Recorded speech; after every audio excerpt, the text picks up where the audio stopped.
Late করে ওঠার কারণে সকালে উঠেই চাটা বসায় দেই, রুটি বানাবো না, চা দিয়ে বিস্কুট দিয়ে নাস্তা করে ফেলবো। হ্যালো এভরিওয়ান, আসসালামু আলাইকুম। সবাই কেমন আছেন? আলহামদুলিল্লাহ, আমরাও ভালো আছি। এক চুলায় চা ছিল, আরেক চুলায় আমি ডালটা বসাই দিছিলাম। আগে ডালটা সিদ্ধ হয়ে গেছে, এখন আমি আম ডাল রান্না করবো আর কি। তো আম ফ্রিজে ছিল, এই জন্য শক্ত হয়ে গেছে, তো আমটা আমি দিয়ে দিলাম। তো এখানে হতে থাকলো, তারপর আমি কাটাকাটি শুরু করব। বেগুন দিয়ে আমি মাছ রান্না করব, বেগুন আলু টমেটো দিয়ে আর কি মাছ।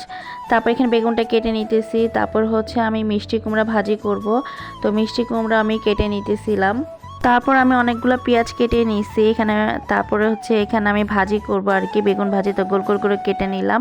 তারপর এখানে ডালটা আমি বাগা দিয়ে দিব, এখানে রসুন দিয়ে আমি বাগা দিলাম। এরপর আমি মিষ্টি কুমড়া ভাজি করব, তো এখানে তেলের মধ্যে পেঁয়াজটা দিয়ে দিলাম। তারপর হলুদের গুঁড়া, মরিচের গুঁড়া আর হচ্ছে লবণ দিয়ে দিলাম। মশলাটা একটু কষানো হলে তারপর আমি এখানে মিষ্টি কুমড়াটা দিয়ে দিব। মিষ্টি কুমড়ার সাথে কিন্তু আমি একসাথে কাঁচামরিচটাও দিয়ে দিছি। তারপর ভালো মতো নেড়েচে আমি এটা সিদ্ধ হতে থাকবে। তারপর এখানে মাছটা আমি মেখে নিছি, মাছটা একটু ভেজে নিব আর কি। তারপর এখানে হচ্ছে আমি বেগুন ভাজি করব, তো সেটার জন্য হচ্ছে লবণ দিয়ে আর হলুদের গুঁড়া, মরিচের গুঁড়া দিয়ে ভালো মতো মেখে নিতেছি। তো মাছ ভাজার আগে আমি ভাবলাম যে ফ্রাই প্যানে আগে এখানে বেগুনটা ভেজে নেই, তো ওগুলো বেগুনটা ভেজে নিতেছিলাম। তো আরেক চুলার মধ্যে এখানে সিদ্ধ হইতেছিল, তাই এর জন্য পানি দিয়ে নিলাম। তারপর একটু চিনি দিলাম, আর এই তো সিদ্ধ হয়ে গেছে। তারপর এখানে সবাই পরে আর কি নামানোর আগে আমি এখানে একটু ধনেপাতা দিই। আর এদিকে মাছটা ভাজা আমি ভেজে নিচ্ছিলাম আর কি। আমি তরকারিটা বসাই দিব, তো এখানে তেলের মধ্যে পেঁয়াজটা দিয়ে দিলাম। তারপর হলুদ গুঁড়া, মরিচের গুঁড়া, সামান্য লবণ, একটু আদা রসুনও দিয়েছিলাম। তো বড় মাছ রান্না করলে আমি একটু আদা রসুন দিই। মশলাটা কষানো হলে বেগুন আলু টমেটো এখানে দিয়ে দিলাম। তারপর ভালো মতো একটু কষাই নিব। কষানো হয়ে গেলে আমি এখানে পানি দিয়ে দিব। তারপর এখানে যখন বলক চলে আসবে মাছটা আমি দিয়ে দিলাম, কারণ বড় মাছটা আমি একটু আগেই দিয়ে দিয়েছি। তারপর এখানে কাঁচামরিচ দিয়ে দিলাম। সবার শেষে ধনেপাতা দিয়ে আমি এখানে মাছটা নামাই ফেলবো। আর এই তো রান্নাটা হয়ে গেছে আমার। এরপর আমি হাঁসের মাংস রান্না করবো আর কি, কিন্তু মাংস আমি পানিতে ভিজাই রাখছিলাম, মাংস ছুটে নাই। তো এর জন্য আমি পানিগুলো বারবার চেঞ্জ করে দিতেছিলাম, মাংস ছুটতে একটু সময় লাগতেছিল।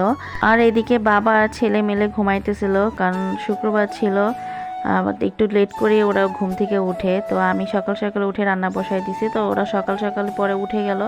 উঠে যাওয়ার পর আমি বিছানাটা গুছাবো, তো তাসব উঠে এখানে বসে দুষ্টামি করতেছিল, আর আমি এখানে বিছানা গুছাইতেছিলাম। তো তাসব আমাকে কি জানি বলতেছিল, তো খেলাধুলার কথা বলতেছিল আর কি, কি খেলবে না খেলবে, বাবার শুক্রবার, বাবার ছুটি আছে, তো এগুলো বলতেছিল আর কি। তো আমি বিছানা গুছাইতেছিলাম, আমাকেও একটু হেল্প করে দিতেছিল আমার ছেলে। তারপর ওরা ওঠার পরে দুজনে মিলে চা নাস্তা আর কি বিস্কুট খেয়ে নেই। তারপর এখানে খাওয়া দাওয়া শেষ করে আমরা ঘর ক্লিন করব। তো তাসবের বাবা আবার শীতের জামা কাপড়গুলো বের করছে, কারণ অনেক ধুলাবালি ছিল, তাসবকে এই জন্য মাস্ক পরাই নিয়েছিলাম আর কি। তো এগুলো সব পরিষ্কার করে অনেক ময়লা হয়েছে, তো ঘরগুলো আমি ঝাড়ু দিয়ে নিতেছিলাম আর কি। তারপর ঝাড়ুটা দেওয়া শেষ হয়ে যাওয়ার পর রুমগুলো ক্লিন করব আর কি। এর জন্য কম্বলগুলো এক পাশে আরেক রুমে নিয়ে গেছিলাম। তো এই কম্বলটা তাসবের অনেক পছন্দ। তাসব যখন হয় তখন আমার বান্ধবী এই কম্বলটা ওকে গিফট করে। কম্বলটা আসলে অনেক সুন্দর ছিল, তো তাসবের খুব পছন্দের এই কম্বলটা।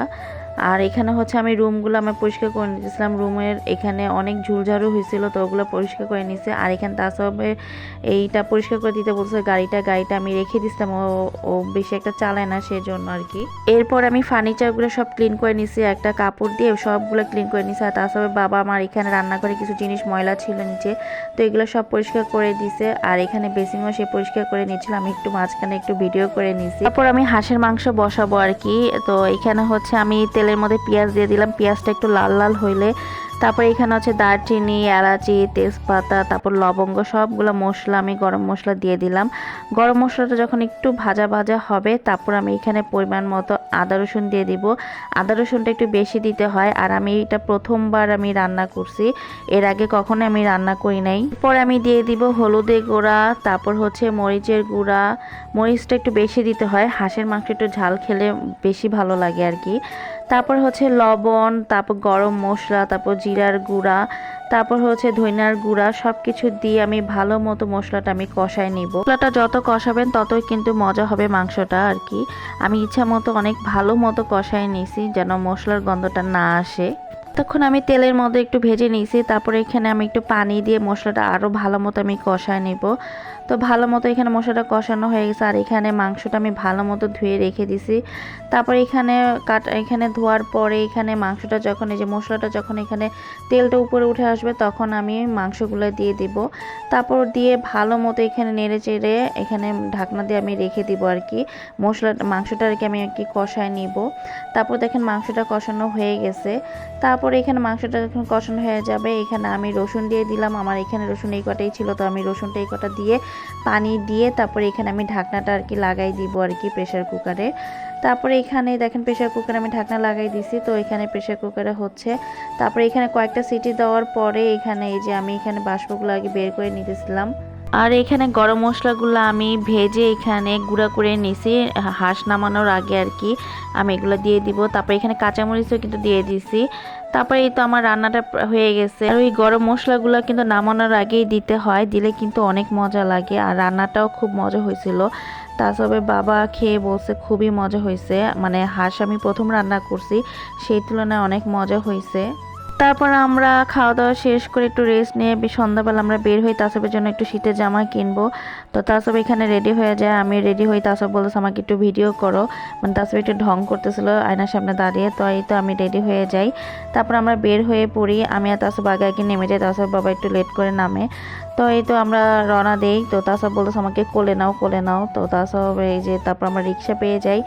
তারপর রওনা দিলাম। তো তাসব তো একটু খুশি, মানে বাইরে যাবে, বাইরে যাওয়ার জন্য তো এমনিও অস্থির থাকে, সারাদিন বন্দি থাকে তো বাসায়, তো বাইরে যাওয়ার জন্য মানে অস্থির থাকে আর কি। তারপরে এই যে রাস্তা অনেক জ্যাম ছিল শুক্রবার বলে, মানে এর জন্য একটু বেশি জ্যাম ছিল, মানুষ আর মানুষ। আমরা কিছু কেনাকাটা করি, পছন্দ হইতেছিল না, টুকটাক কেনাকাটা করে আমরা মানে যখন বাসায় আসবো তখন ওখানে তাসবে খেলার মাঠ দেখতে পাই, মানে ওখানে খেলার কিছু জিনিস জায়গা ছিল আর কি। তো ওখানে খেলতে গিয়ে তাসব বাবার চশমাটা ভেঙে ফেলে। তো এখন কি করবো, চশমা ছাড়া তো তাসব বাবা একটু চলতে পারে না, সমস্যাই হয়। তারপর আমরা চশমার দোকানে চলে যাই, তাসব বাবা আর কি চশমা আর কি কিনবে। তো চশমা কিনে আমরা চলে আসি বাসায়। বাসায় বলতে আমরা আম্মুর বাসায় আসবো। তো রাত তখন প্রায় 9টা সাড়ে 9টা বেজে গেছে। তো আম্মুর বাসায় একটু দেখা করে আমরা আর কি বাসায় চলে যাব। তো তাসব এই যে মানে দুপুরবেলা ঘুমায় নেই, তো সেজন্য রিক্সার মধ্যে ঘুমায় পড়ে। তারপর আমরা আম্মুর বাসায় চলে আসি। আম্মুর বাসায় কিছুক্ষণ থেকে তারপর আমার বাসায় চলে যাই। বেশিক্ষণ ছিলাম না আম্মুর বাসায়। তো আমার হাতে অনেকগুলো ব্যাগ ছিল, তো আমি যতটুকু পারছি আর কি একটু ভিডিও করে নিছি।